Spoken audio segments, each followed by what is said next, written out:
You're listening to 99.1 WQRT, and welcome to Radio Free Book Club for February. No, it's not February.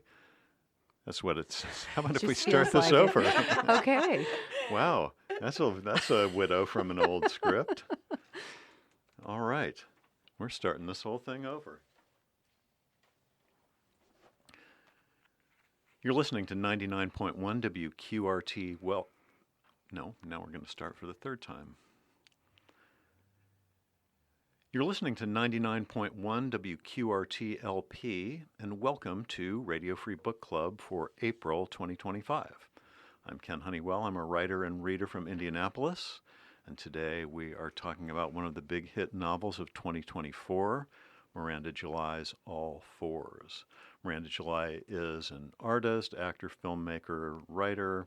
She was the writer and director of such films as Me, You, and Everyone We Know and Kajillionaire. Her first novel, 2015's The First Bad Man, was a New York Times bestseller, and her short story collection, 2007's No One Belongs Here More Than You, won the Frank O'Connor International Short Story Award.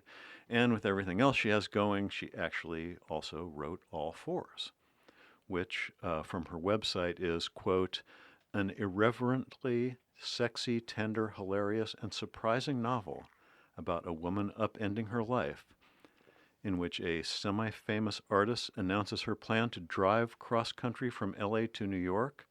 30 minutes later, after leaving her husband and child at home, she spontaneously exits the freeway, beds down in a nondescript motel, and immerses herself in a temporary reinvention that turns out to be the start of an entirely different journey. Okay, that's what it says on Miranda's site. All Fours made virtually every major publication's list of best books of the year, including the New York Times, Washington Post, NPR, The New Yorker, Oprah, on and on. That's enough for me blabbing. Let's meet the extraordinary cast we're welcoming to the Radio Free Book Club Clubhouse this month. And hello, Laurel. Hello, Ken. Could you tell us a little bit about yourself? Sure. My name is Laurel Judkins. I am a recovered lawyer and It's our favorite kind. Yeah, communications consultant now. I am an enthusiastic reader, and I'm very excited to be here to discuss this book today. Awesome. Thanks for being here. Hello, Kate. You've been here before. I have. Thanks for having me back. I'm Kate Shoup, and I am a reader and writer. And I really am looking forward to this discussion. Yeah, thanks. Glad you're here. Thanks. And hello, Sarah. Hello. How is everyone today? Yay. Yay. Awesome. Good. I'm Sarah Layden, and I teach creative writing at Indiana University, Indianapolis, and I'm also a writer. And my most recent book is called Imagine Your Life Like This. Yeah, it's awesome. Thanks. It's excellent, yeah.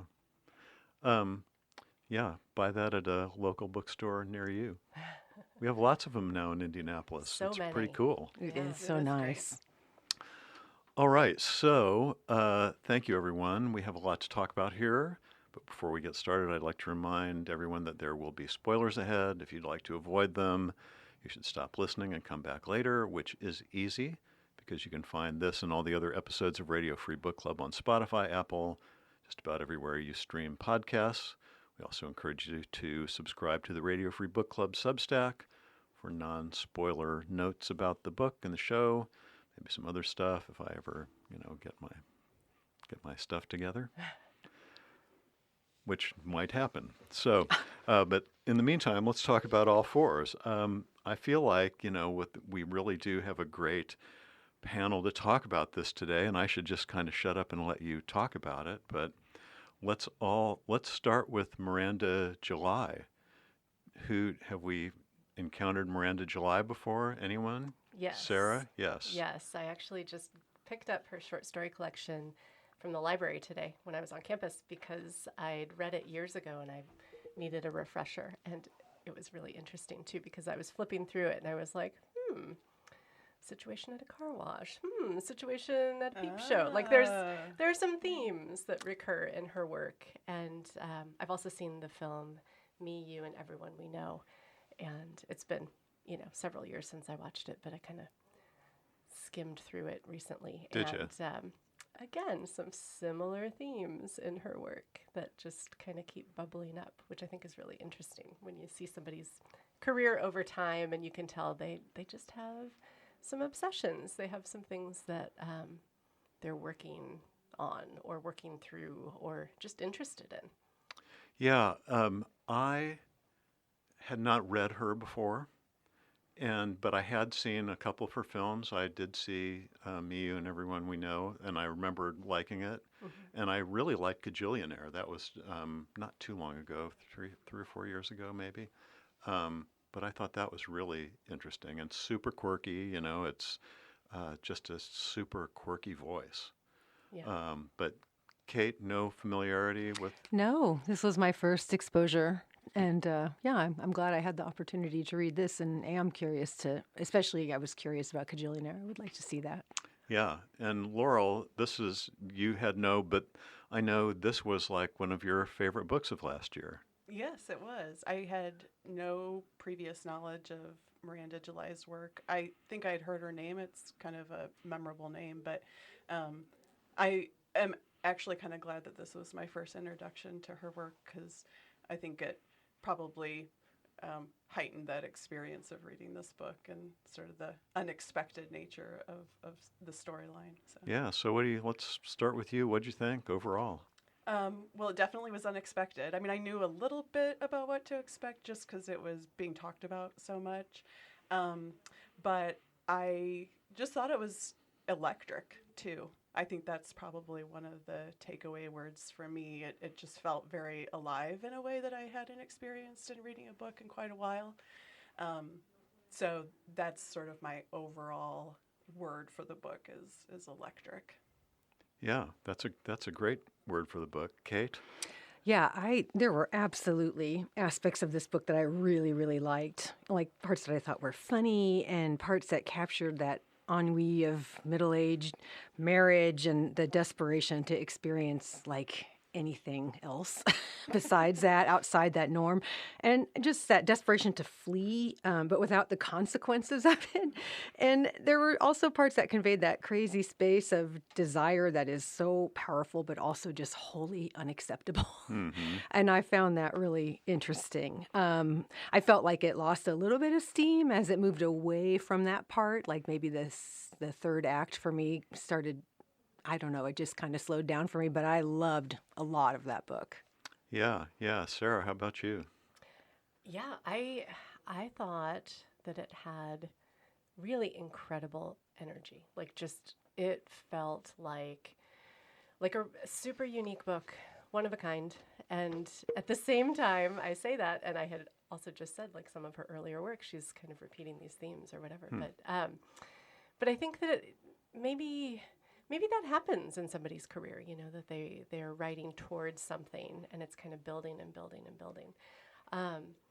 I read it for the first time last summer with a book group, and opinions were very divided. Yeah, really? Yes. And was it a bisex group? No, all women. Okay. And different ages. Some women who are younger with young children, some women who are my age with older children, teenagers, and then some retirees, including 2 with no kids. And so variety there, if not in other ways. But I think that some of the group members found it repulsive, is the word I would use. I did not. I think that it felt like a really voyeuristic experience to me, like that I was watching really intimate stuff. And I don't just mean sex, although there's plenty of that, but just really intimate stuff where the narrator, who's unnamed, is really giving us a lot of access to her person. Yeah.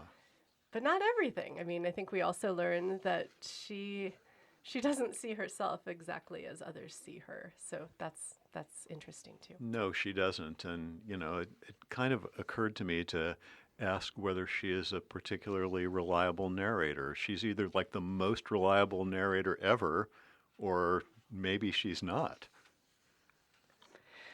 Yeah, that's a really good question. I did love, in my mind, I can understand why people would have thought it was repulsive. I'm curious to know, was that a breakdown by age? Like, did the younger people find her repulsive, or did the older people find They her? found, I would say, I mean, this is a very small sample group, right? Anecdotal. But I would say that the younger people in the group found different things Interesting. offensive about it. yeah. And the ones with young children, were really upset by her going away from the family. Which, you know, is understandable yeah. because you have this like tie, the kids need you. Yes. And then as they get older, they need you a little less. And I would say that the older members of the group, and this kind of skews with, you know, I crowdsourced a little bit like the narrator does. I texted some friends around my age and I was just like, what did you think of this book? But I think that some of the older people in the book group, you know, past middle age were maybe bored by all the sex. Okay. Is the impression I got. Yeah. For me, I felt she was really honest not with other people, almost never. Right. But Right. you know, assuming she is a reliable narrator, I felt like she was really honest with herself because she was able to say in her mind just such wonderfully horrific stuff, Yeah. which I found really entertaining because I'm the person who says that stuff out loud. Like I recently had a friend say to me, gosh, I feel like I can say anything to you because you've already said something so much worse. And I felt that in this book. And I identified a lot with her ability to just say in her own mind, just the absolute worst stuff. Yeah, what a great way to put it. Well, I will say, Sarah, in response to what you said, the first time I read this, I was kind of bored. And I thought, like I wasn't offended by it, Right. in any part of it, you know, her leaving or the sex or any of that. I just thought she was just kind of like this oversexed woman who did a weird thing and was lying to her husband. And that's what I kind of focused on. It was like, I don't care about the sex stuff, but the dishonesty, that really bugged me, Yes. and I really didn't like her. And I think by the time I got to the end, I just didn't care. But the second time I read it, felt very differently about it. I mean, it's very funny no matter what. She's just, you know, Yes. the funny, just come to the funny names of things and the funny similes and those kinds of things. She's really funny. Yes. And And she has a great voice. Yeah, she the has voice a is great great. voice. Yeah. Right, a very memorable voice. I think for me, what was super interesting was middle-aged marriage is kind of a drag. And I do think that formality that she describes with her husband is, I feel like I know a lot of people who Yeah. experience that. And I don't see a lot of art about it. I guess partly because I think once in our culture, a woman reaches middle age, it's like our stories just seem to fall off that same cliff that she Right. describes of Yeah. her hormones, you know? And so I found it really interesting to read a character who was in that phase of her life. And I'm happy that it seems like, at least because that's where I am, seems like that's where you two are. It's nice to read about it because I think for so long that's just been an invisible phase in women's lives. Yeah, Laurel. Yeah. Well, a couple of things that I'm thinking about. One, you know, Sarah, when you were talking about the different reactions from your book club, and some of the younger women with, you know, younger children having a problem with it, it sort of goes to one of these things that the narrator talks about a lot, and it's how she's always been a body for other people, which I think is kind of a, you know, certainly it's, you know, kind of a horny book, but I think the sex is just a way that concept is explored, right? You know, Yeah. how she transitions from, you know, being a mother, being a wife. I mean, she still is, but, you know, sort of taking more ownership of her body. Right. And I think that body for other people theme, you know, we see that a lot throughout the book. That's a great point. Yeah, definitely. Yeah, so let's talk about the characters themselves a little bit. Did we like the narrator? I found her I bet in real life I would really enjoy spending a limited amount of time with her because she was so funny and she would say anything. And I found that. Like, you mean like an evening would be fine? Yeah, or- like a breakfast or coffee. I wouldn't want to be responsible for her happiness. Yeah, you wouldn't want to go on in vacation any with way. her. I mean, maybe a vacation, but I feel like she would be a person who might be a little bit exhausting. Yeah. But at the same time, I really, I think your use of the word electric and energy, I think she had a certain energy that would be very entertaining for a while. But I do think she maybe had some blind spots about herself, even as she was so honest in certain respects. And I think that would get exhausting. Yeah, she does seem exhausting. But I liked her. I mean, Yeah. I have friends like this. Sure. I mean, not maybe quite. Well, no, I probably do. I do have friends like this. Do you have friends? I mean, That's a good question. I mean, so here's the conflict, I think, in the question, maybe, because we are so in her consciousness, like we're so in her interior self. And there's a gap that we've already identified between that and how other people see her and how she is in the world. And I think she is a really magnetic presence. yes. And I think that the fact that she has so many friends, what really endeared this narrator to me was Geordie. Yes. Because the way that Geordie cares about her and the way that Geordie kind of helps her through every crisis, like to have a friend like that, you can't be a terrible person to have a friend like that, But she has lots of friends. She has She many has people lots of friends. that she can call on, and that she's part of an artistic community. And not that having lots of friends is a signifier that you're like a likable, great person, but I think that identified for me that like she is giving us a lot of her interior where there's a lot of darkness and like conflict, I guess. I don't think darkness is exactly the right word, but just, she's in conflict with herself. I Yeah, think is and the big she's thing. giving her a lot more than most narrators do. Yeah, she is. I said to my book group and to others that I think the possible subtitle for this book would be "The Artist Pleases Herself," because that is so much what we are experiencing in reading this book.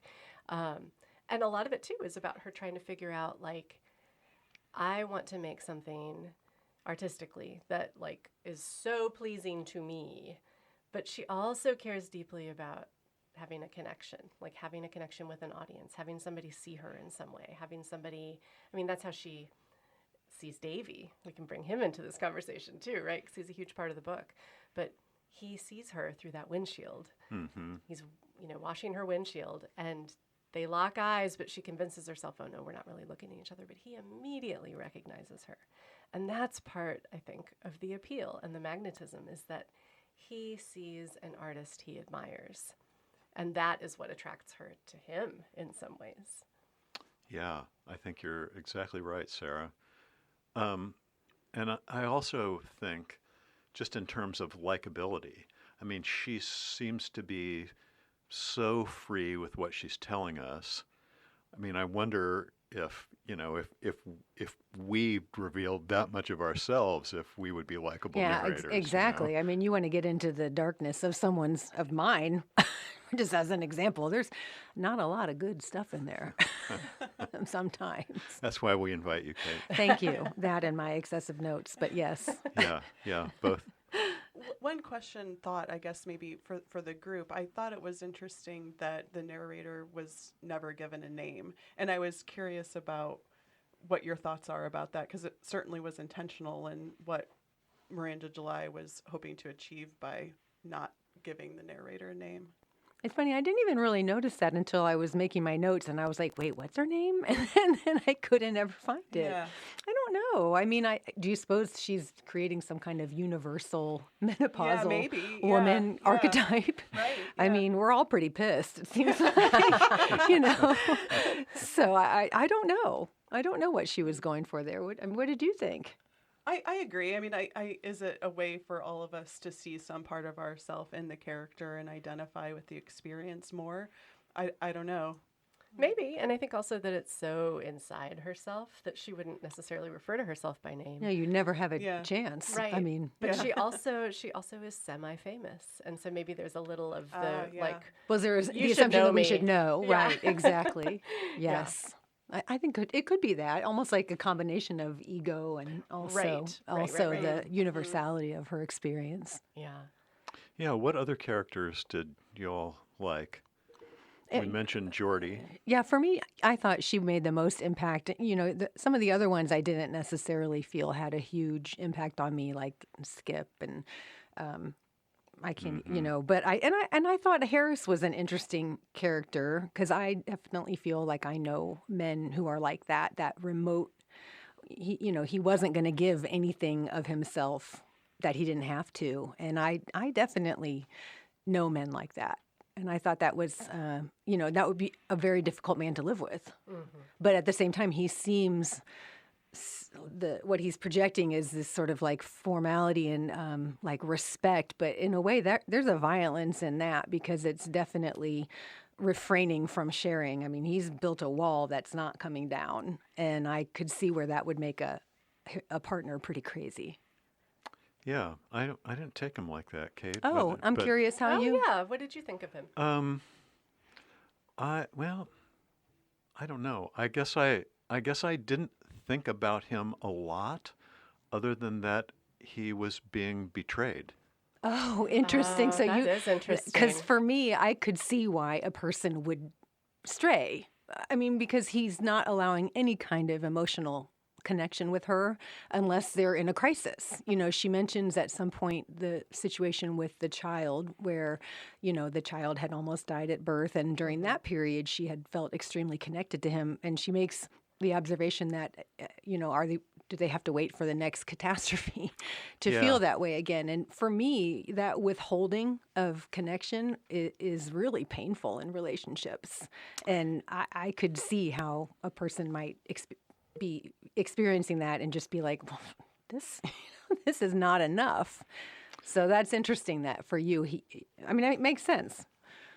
Yeah, I mean, I guess I also saw that there was a lot of mutual dependence there, and also seemed like mutual respect for the other person, I thought. Yeah. I mean, I certainly wouldn't try to argue out of that stance, but I do think there was that sort of stubborn denial of connection and affection. And, even when she talked about their sex life and how, finally she would just feel like she had to break down and initiate or else it would never happen. Yeah, and, right. For me, I think that would be a painful kind of relationship where she's telling all of this stuff in her head to us, but she's not telling it to him, and he's not telling her anything about himself either. And I do think that sometimes you reach a point in some relationships where that's how you're communicating, and it's that's a lonely kind of relationship in my mind. It absolutely is, and I just wasn't getting that. No, I don't disagree with anything you're saying. Yeah. Right. I didn't dislike him. I understand that, when people start to erect those barriers, it's very hard to dismantle them. But I can also understand how difficult that would be to navigate. Yeah, I could too. If I had seen it, I would. I think the crisis with Sam's birth is like, it comes not late in the book because we know while she's on the road trip, we get that text, or she gets that text from Harris saying, happy due date or something like that. Like they mark the date. Right. When Sam should have been born. So, they went through something so traumatic. And I think that's what's at the core of a lot of her actions, too. And I think that's what's at the core of their disconnection, is that they just had this incredibly large crisis that they couldn't share with other people.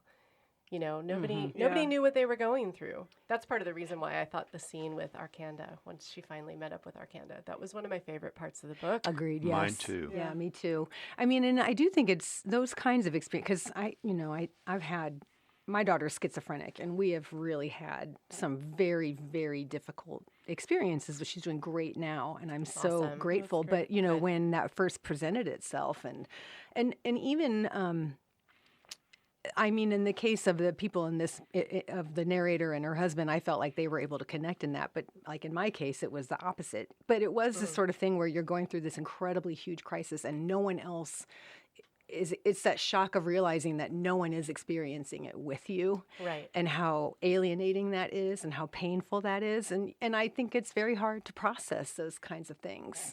So, yeah, I could see where that was the root of a lot of what I mean, yeah, I could see that. I think it's interesting, too, if you think about sort of the circle of life that she introduces for us, you know, from her her child's traumatic birth, all the way through to her aunt and cousin taking their own lives. Right. And that sort of defines a little bit of the relationship that she has with her father. Right. And that piece of it. I mean, I think that, and I'm still thinking about what it all actually means, but sort of that continuum of life is bookended by this traumatic birth of her child and then also the end of life for some of her relatives. Well, and there's even a line of hers, if I can find it, which and she's in the apex. Remember, she's talking Yeah. about being Right. in the apex, Right. right in Right. the middle. Mm-hmm. And I think that's just an interesting overarching theme of like birth to death. And then she has a point in the book where she's with Davy and they're expressing their feelings for each other. And she's like, "This is the apex. This Right. is the Yeah. middle. She's exact 45. middle. It's This Yeah. is the exact middle. Yeah. Right. Yeah, you're listening to Radio Free Book Club, and we're talking about Miranda July's All Fours. Kate, you're digging for I something. know. there. I was trying to find. Sometimes all those notes I can know do it's you wrong. too many. I tried to do all this stuff. I just remember I don't know if I even put it in here, but there was one quote where she basically observes that her child will have to die a second time. Like they've already Right. died once, and Yeah. they're going to have to die again. And that was such a striking and painful passage for me. Yeah. So, Kate, you mentioned that you thought the book slowed down in the last third. I think it slowed down too, but for me, that was the best part of the book. And it was the part that made me go, okay, now I get it. Now I see what's going on here. I mean, she was doing this to save her life. I mean, as bad as it was, as bad as I felt for her family, she was saving her life. Well, you could almost say like the first 2/3 are like the death of her life, and then the final third is where she's reborn in a new form, because that's where she and her husband renegotiate their relationship, and she becomes freer, more, I guess you could say, more alive. And it is almost a reflection of what she's describing with the apex and you know. And, the second time that I read it, I actually listened to the audiobook, and Miranda July performs it. And I say I did the same performs thing. Yeah, deliberately. yeah. And she's great. I mean, she's a great reader. And there were several scenes where I was like, oh, I'm so glad I heard this read by the author. It was fantastic. But I will say, too, on the second read or listen, I really noticed that Harris was angry. Harris was hurt. But Harris was ultimately okay with the arrangement. Like He was. He was fine. He was He like, was. sort of a quid pro quo agreement with it. exactly. Yeah. Like very quickly. Well, I'm going to take a night too, and like it wound up, I think, benefiting them. Yeah. Maybe even as a family, like as you say, renegotiated. Like Yes. they decided we're going to still live together. We're going to be here for our child. We're going to co-parent. We're going to have these other people in our lives. It's so fascinating to me when people can develop like alternative arrangements. I'm so entrenched in the idea that you're monogamous and married, and that's the end of that's the end of the discussion. And I am really fascinated by you can go, oh, you can do that. It's just funny to me. I don't think I would be comfortable doing that, but I think it's fascinating when people do, because it just would never occur to me. It's such a binary for me. You either are or you aren't. And it's interesting when people find a third way.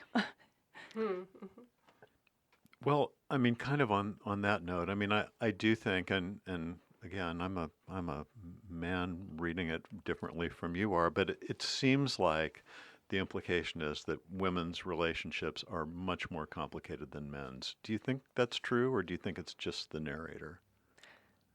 I mean, I hate to.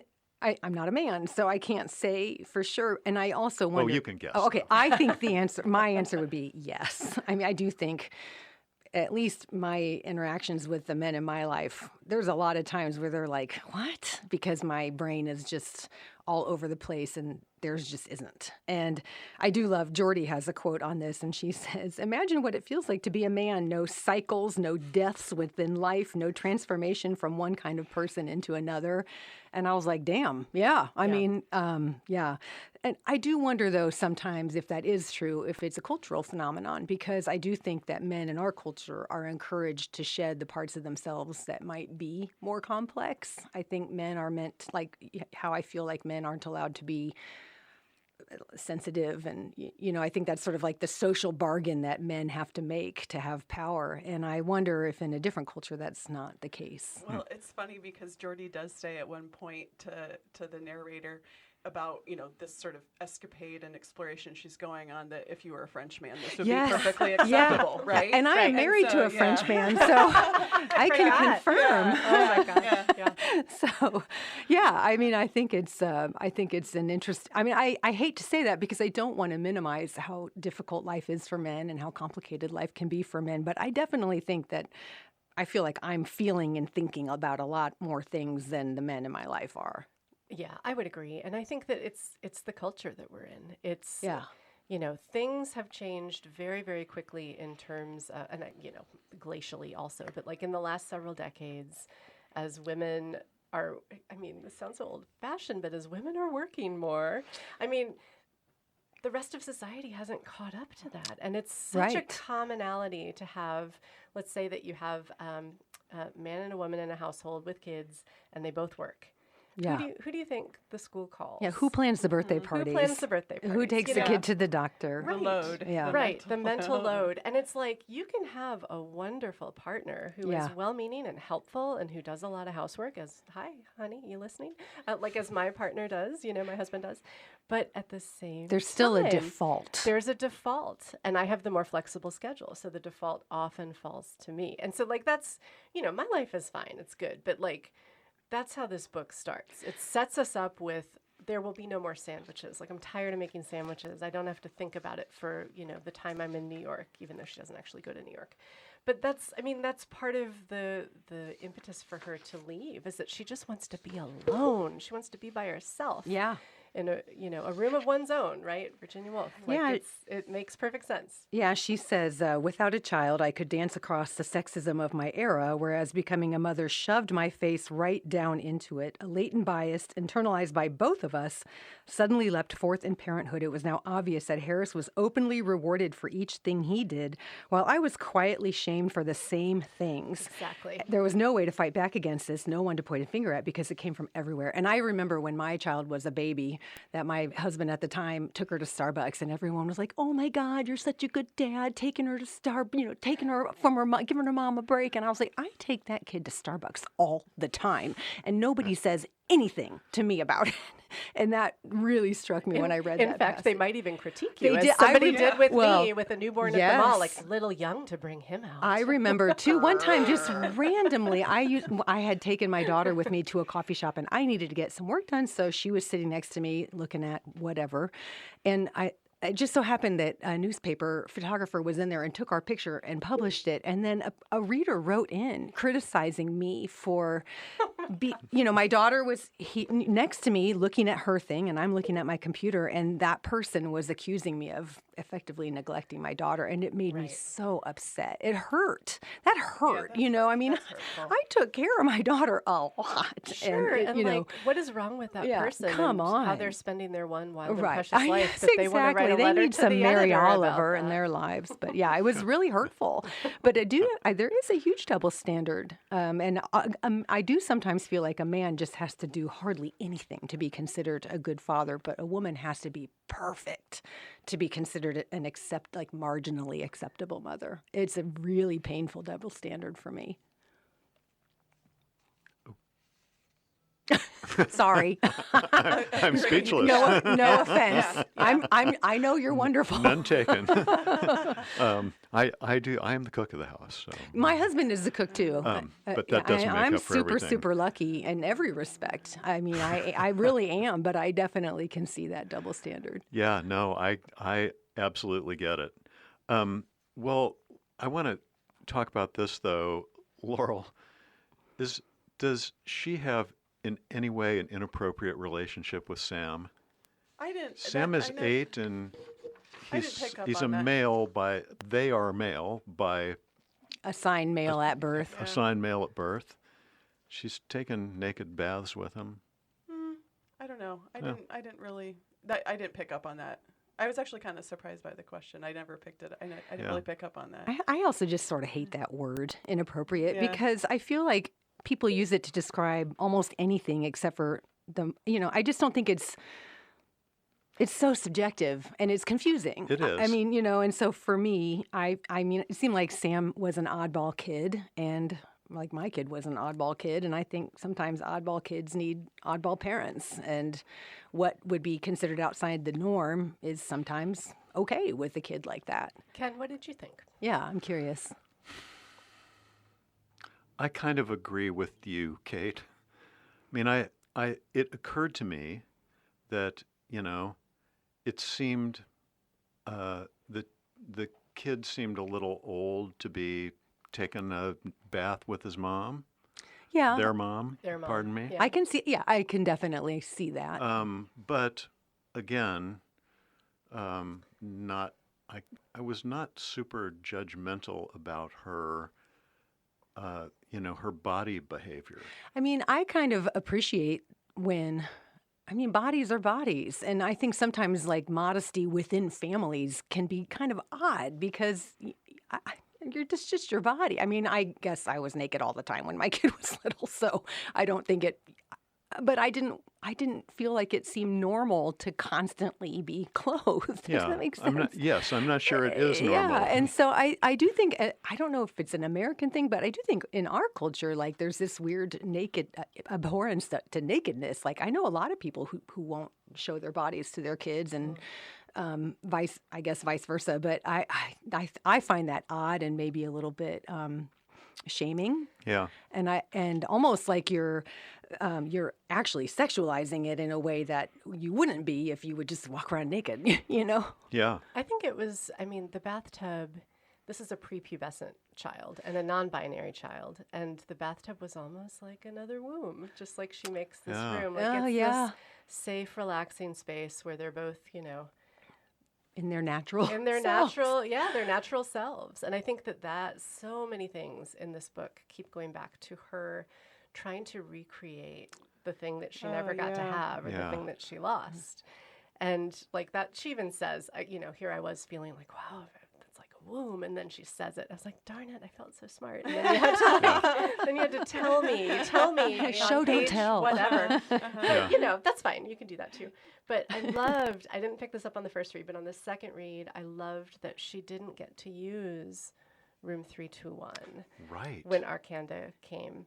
And it was just like the birth, right? The birth didn't go as Yeah. expected. She had Oh, to what a great improvise, point. And so they're in the Yeah. room next door. What a great point. And Yeah. I loved that character. I loved that, like, it was a celebrity, fake celebrity, but a celebrity Yeah. cameo.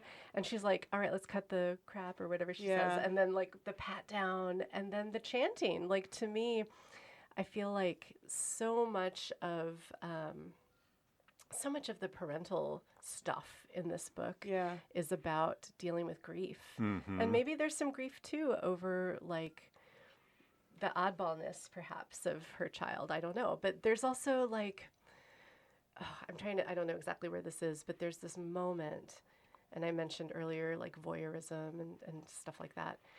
There's this moment when Sam is playing by themselves and says, hey guys, welcome to my channel. Yes, that struck me as well. And I was like, we Yeah. are all just performing for each That other. struck me you as know? well. But that's so much what this book is too, is about like the performance of self. Yeah. Yeah. Yeah. Can we stay there for a minute, Sarah? What Yeah. what did this book say to you about art? Ooh, oh my gosh, that's a great question. I think that it said to me that you have to make the thing that expresses yourself as truly as you possibly can. Like that's what this narrator is trying to do. And that's part of what she dislikes about Harris is that he doesn't get her art. He doesn't get her taste. And that's what Davy was doing too. Yes, right? exactly.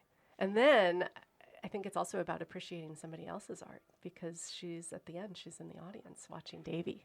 Mm-hmm. I love where she says, "The real me is in my work. Any fan of my work knows me better than you do." And I was like, ouch, you know. Yeah, I think I think of it as, in the context of this book, life is art. I think not until I got into part 3 of the book did I start associating the redoing of the hotel room and then inviting her, her friends to talk about their experiences with relationships and sex, and I was like, oh, this is all art. This is a piece of art, and it's her life unfolding in a very interesting and authentic way for her. But life is art. Yeah, it's like an installation. Yeah, exactly. Mm-hmm. Yeah. Yeah. Well, that's what the hotel room was, right? Yeah. Yeah. And I loved that she had those friend groups that she also reached out to and asked about what is the best thing about postmenopause. Yeah. Yeah. And they all wrote back immediately. They did. And people forwarded it to their other friends to answer the question. Yeah. I thought that was just kind of remarkable. Yeah. People hungry for community in that space. Yeah. And it's, we're going there, I guess, but like having a period is such a fraught thing. Oh, it sucks. It does, but it's also like a creative thing. Like it can lead to creative things in terms of like motherhood potentially, but it's also like you have very little creative control. You know? Yeah. And I think that a lot of this book is also about control. Yeah. And artistic control. Yeah. I couldn't have been happier to not have that anymore.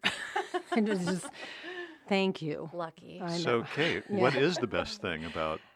I am not minding getting older. Like I think I'm lucky, and I guess I've always sort of felt like it's a privilege to get older. Yeah. But I will say, it is strange. I never really thought of myself as a person who was terribly vain, but evidently I am. I didn't really realize it until relatively recently. And there is one line where she says, I was no longer young enough to be beautiful and could no longer be wanted by someone beautiful. And I guess I do relate to that. That does hurt a little bit for me, but I don't mind it. I think it does, I think, free women somewhat from some of the obligations that they feel. And, you are shackled down a little bit by your body when you're younger and when you're in your reproductive period. But when you're past it, there is a little bit of not really caring what other people think as much as I used to. And I'm just feeling a little more confident in my voice and my opinions. It's not bad for me. It's been good. Yeah, good. But I don't think that's true for everyone, at all. So I think I'm just kind of lucky. Yeah. Do you feel different? I guess I feel more comfortable in my sagging skin. I just don't mind it. And I think I can understand for women who've had different experiences when they were younger. Like when I was younger, nobody liked me anyway. So now they still don't like me. So it's fine. There's no real big change there in terms of sex appeal or, no one was ever knocking on my door that way anyway. So this is just, it's true. It's just a fact. I have lots of sad stories about it. And now it just feels like it's a continuation of that. Only I will say, oddly, as I get older, I think in some ways I've become more appealing to people who would not have given me even a second glance when I was younger. And I don't really understand that. Well, you are beautiful, Well, Kate, thank you. But I'm just saying it's a very interesting reversal for me. I find it a little more exciting when it happens than I should, because it just wasn't something I experienced when I was younger. So for me, I guess, but if I had been a woman who had received that kind of attention when I was younger, I wonder if it would feel different to get older and to age out of the thing that people would have found appealing about me. Yeah, interesting. What else should we be talking about this book? I thought the scene where she really looks at her butt in the mirror was hilarious. I It did was too. just like, oh, that's a shocking revelation. You've had this asset your entire life and no longer. That was very funny. I also thought the relationship with Chris was very funny too. That Chris just, said, "Oh, can I help you?" It just had the, Oh, that the was sick so. burn. That was the worst. sick burn. Yeah. Yeah. I mean, funny is maybe the wrong word, but just it's so deadpan in the book that it read Yeah. as humor to me in Yeah. some ways, Yeah. or satire, where Turnabout did not turn about so well. Yeah. You Yeah. had asked the question, this is, sorry, changing gears a tiny bit, about what the title signifies as it relates to the narrator and her relationships, the all fours. And do you guys remember the quote where Jordy says, everybody thinks doggy style is so vulnerable, but it's actually the most stable position, like a Yes. table. It's hard to be knocked down when you're on all fours. And Yes. I really liked that quote. I thought that was such an interesting take because it's true. And it's almost like saying that when you are down, you're almost at your most powerful. And I thought that was something interesting to think about. I liked that quote a lot. I did too. What did you think, Laura? Yeah, Did you- I liked it. And I also think, sort of her entire experience, she's going through something very primal. And I think that, the being on all fours is a very primal position. Yeah. And so I think there's, I saw a connection there from Yeah. what she's going through and then also just that, stable but primal position. Yeah, I thought it made a great title once I saw that quote and saw what the source of the title was. I was like, I get why that's the title. Yeah. I like that quote a lot. I like it too. I think it's also the four corners of a room, like that you Oh, might yeah. either be hemmed in, or that you might also be safe Yeah. and comforted. Yeah, one thing that kind of came to mind when we were talking a little bit about the hotel room. In both hotel rooms, there's the picture of the woman on the wall. Yeah. And in the beginning or middle, where she's looking at, she and Davy are talking about it, and they're talking about, she thinks it's a woman who is blocked out of a cave and is not able to ever go back in. But then when she and Arkanda are in the room next door, Arkanda's like, no, she's guarding it. Yeah. And so I Yeah. thought that was really interesting, and I didn't know if anyone had any thoughts about that change, from, she's feeling let out and she can't get back in, but what she's actually doing is guarding it. Yeah. It just has a totally different power Yeah, implication, right? yeah, And yeah. obviously I like that one better. Yeah, for sure. Yeah. So But that's also being open to somebody else's art and interpretation. Yeah. Because it's Arkanda Yeah, who shows right. it Yes. to her, That's Right. true. like That's getting out of true. your own perspective and Yeah. having somebody else who Yeah. can help you see things differently, Yeah. like Jordy does. Right. I mean, that great quote from Jordy, she's been making that sculpture the whole book, and our narrator is like, have I seen this before? Yeah. And she's Yeah. like, you've seen every stage of it. And Jordy doesn't even seem upset. Right. She's Yeah. like, oh, I love her so She much. was Yeah, great. Such She a was good great. friend. She was like one of my favorite people Agreed. in the book. Yeah. But that's also like the narrator isn't ready yet to pay attention to what other people are doing. Yeah. But she gets Yeah. there by the Yeah. end. Yeah. So I also loved when Sam made the tower of Legos that could fit in any corner. Yes. right. And right at the end of the Arkanda meeting, she says, she's leaving? I couldn't believe it. But then I never can. I suddenly thought of Sam clicking the Lego tower into every corner. My old feeling of stunned abandonment, or perhaps at this point it was a monument to abandonment, a tower, fit any loss regardless of size. Chris didn't want to talk about it, but other people did. Arkanda did. I could have this conversation again and again if I wanted for the rest of my life. I get it, Sam. There are corners everywhere. And I just thought, oh my Yeah. gosh. Yeah. Yep. That just Yes. endeared me. That made the whole book for me. That was a great passage. Yeah. So what did we think of the very end? She went to New York.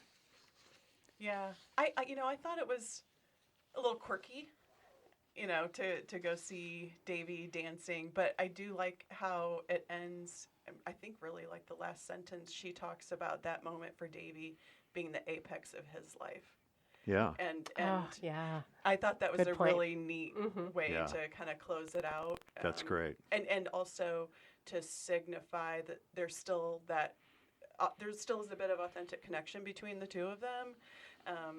I thought that the scene was a little quirky, but I really liked how she tied it together with the language. I just loved that it turned out that he was so magnificent at it. I mean, I know she Yes. learns that earlier on, but I love how initially she's like, oh my God, please don't dance, oh my God, because she's afraid he's going to be terrible. And then it's like, it turns out he's just amazing. And I did love that detail. I Yeah. thought that was really cool. And I was happy to see him have something of his own. I thought that was really interesting as well. And it also seemed like part of the performance or part of the lighting and the smells like going on in that moment, like it's the Tonka bean, right? That Oh, she, yeah. you know, Yeah. he's recreating That room. that room as well. Like it affected him too. And just to be able to see like we had this mutually shared thing. Yeah. I think that was really important. And then at the end, there's light.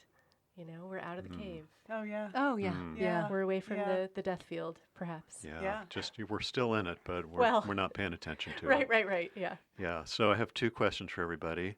One, would you recommend the book? And two, are you a driver or a parker? Laurel. Yes, I would recommend the book to both women and men. And I am a driver. Yeah, I'm constantly thinking about how can we, evolve this, relationship or whatever. And I don't know if it's very similar, just, men and women, but, my husband is just wonderfully content a lot of times. Yeah. He's Yeah. a parker. Yeah. Yeah, Yeah. I you know know him. He's a I know, Parker. He's a Parker. Yeah. Kate. I think I would recommend it to some people and not, like I wouldn't recommend it to my dad. Yeah, for that's example. fair. That's fair. But I can Yeah. think of other Yeah, people in my yeah. life who I think would really enjoy it. I'm absolutely a driver. I mean, I actually drive cross country regularly, and there's almost nothing I love more than a solo road trip. I just got done with one in February, and I love everything about it. But there are some aspects of me that I'm a parker in some ways because I really do like a big task. I Yeah. like to rescue people. I like that pat on the back when I do something right. But yeah, driver all the way. So you would not be stopping in Brownsburg to stay in a hotel. I would not. I mean, I've driven like, like, Monrovia, Indiana. yeah, exactly. I mean, I will say I'm an over-preparer. I'm like a little bit of a doomsday prepper on those trips because I've gotten stuck in blizzards and stuff. But man. I love it. Yeah. Yeah. Yes. Sarah, how about you? I would recommend the book. I have recommended it to many people, but selectively as well. I think it's for a certain audience. And I'm going to be a pain and say I'm an idler. Ooh. Like What's I'm What does that ready. mean? I'm ready to park or drive at any given Wow. moment. I think Wow. it's the I like same, that. Yeah, it's the same thing that's in me that feels like an ambivert. Like I can be Yeah. extroverted, but I'm also like I deeply need that cave time of my own. That's right. I always- Introverted. I never heard that word ambivert. Yeah. I like that because I feel Yeah. like I'm an introvert who knows how to act like an extrovert. Yeah. That's a good distinction. People yeah. are always really surprised when I describe myself as an introvert, but Yeah. I just know how. It's a skill I have developed. Right. Yeah. But I like ambivert. That's a good way to Yeah. describe it too. I'm like a highly competent Yeah. introvert. Same. I can I can maybe code switch I'm gonna into go, extrovert. Exactly. Yeah, I can go to ambivert, Yeah. Sarah. That's really That's a good. good And word. I I think really the like that idling, word. man, I really That's a great- I really like I that. like that I too. did not coin ambivert. I don't know who did, but But you that's did great. coin idling in But this the context. idling, Sure, sure. man, I think I could I'll be give an you full idler. props. What are you, Ken? Yeah. What are you? yeah. I'm probably more of a driver. Yeah. Yeah, I think probably am. I would say. I mean, you seem very active, and you're Yeah, always I'm- creating. I and- am super active. You're Yeah. a starter. You're a starter. I am yeah. a starter for a sure. go-getter. Not always a finisher, but definitely a starter. We're just It's- talking about driving. It's fine. Right. Yeah. Yeah, and I would definitely recommend it, and selectively for sure. But yeah, I really enjoyed it the second time through. I really thought it was really something. So do we have any other recommendations? Sarah, do you have a I recommendation? do. I I just forgot about this part. finished a fabulous new book by Barbara Shoup, Kate's mom, Yay, Mom. about grace. It's so good. I have read it too. I really loved it. It's really good. Yeah. She's amazing. Highly recommend it. I would also recommend, I just read Tell Me Everything by Elizabeth Strout. And it combines a lot of her book universes. Lots of characters. Yeah, like converge. the Olive, what's her face? Olive and Lucy Barton. Right. And then some of the other side characters. Yeah. Bob Burgess is in The it. Burgess boys. Yeah, so they all kind of converge. at Yeah, one place. gosh, Sarah, that is sitting on my bookshelf, and I haven't gotten to it, but It's boy, a good one. yeah. Recommend. Good. Kate, I you've forgot, forgotten. I forgot this assignment. All I forgot right. this, but I could say I did recently read Intermezzo, and I enjoyed it. Sally Oh, good. Rooney, and I know we already did this on an earlier podcast, but I did still really like Ministry of Time. I liked that book a lot. But otherwise, Yeah. I've been reading a lot of trashy romances for my own purposes. For Yeah. research. we know that about you. I know. For my own Keep trying. purposes. Yes. Yeah. Yeah. Laurel, how about you? I recently finished Demon Copperhead. Oh, so good. Yeah. So Barbara good. Kingsolver. I loved it. That book I was just thought it amazing. was so important. It was, Totally. yeah, agree. I loved it, and I've been recommending that to a lot of people. Yeah. And I also, it had been in my stack for a long time, but I was inspired to finally pick it up after I saw that Barbara Kingsolver donated all the proceeds from the book to Yes. start a women's recovery home in Lee County, Virginia, where the book takes place. So Yeah, it was that's great. Yeah, great book. Laurel, have you read Bewilderment by No. Richard Powers? No. It's kind of like a cousin to Demon Copperhead. Okay. Much shorter, but they're just like, they're in conversation with each other in really interesting ways about kids and pharmaceuticals and, Yeah. Yeah. and danger. Yeah. Yeah. I didn't love his last book. Have you read Playground? I haven't, no. I didn't love it, but Did you read Bewilderment? I did. Yeah. Yeah, I like Bewilderment. Yeah. Yeah. Well, I'm going to recommend a biggish novel I've been planning to read for some time, and I finally got to it earlier this year. That is R.F. Kuang's historical fantasy novel, Babel, or The Necessity of Violence. Kuang's also the author of the Poppy War trilogy, which I haven't read, but I know a lot of people love that. And Yellowface, which I did read I like and that. really, really liked. Great book. So Babel starts in 1828 when this young orphan is brought from Canton to London by this mysterious professor who works for the Oxford Royal Institute of Translation. Oh. And translation is important because you use it to enchant bars of silver that make the trains run faster and make Wow. wagons able to pull more and make guns shoot better and it's really turned Britain into this almost unstoppable imperial power.